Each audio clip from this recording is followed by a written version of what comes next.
Hi, and thanks for logging on to the Daily DVAR. Here's a brand new Halacha for you, and it's for Thursday, the 17th day of December. Here we go. First of all, I want to remind you that starting Wednesday night into Thursday and throughout the day on Friday is a 2-day Rosh Chodesh, and you'll be saying Hallel and Al Hanisim in your davenings, and you'll be saying the full Hallel like what we do on Hanukkah, not the half Hallel like what we do on Rosh Chodesh. Remember, of course, to add Ya'aleh V'Yavo for Rosh Chodesh in your Shmona Esreis and in your Birkat HaMazon and benching, etc.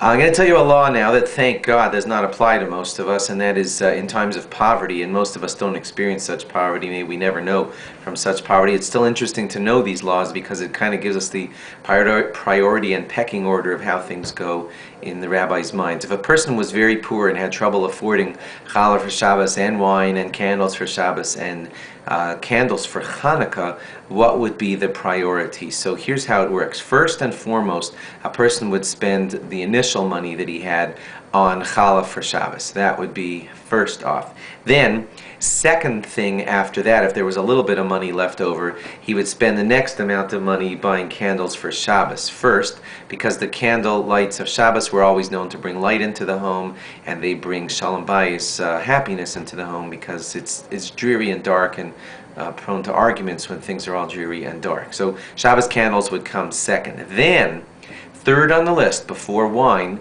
would be candles for Hanukkah.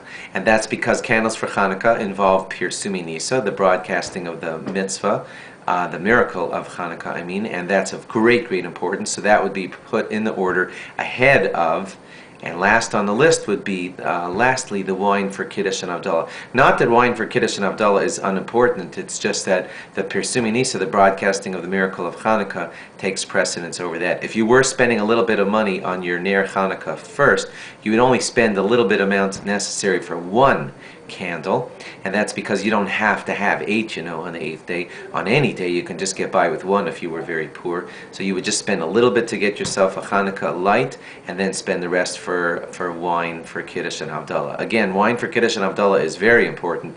It's just that in this dire situation, the other 3 would beat them out. So again, the order would be first money spent on challah, second money spent on candles for Shabbos to brighten up the home and make it happy, then 1 candle for Pirsumi Nisa to broadcast the Hanukkah miracle, and then whatever money would be left, hopefully, would be for wine for Kiddush and Havdalah. May we never know from such poverty, and may we only live in happy, affluent times, serving God with our affluence.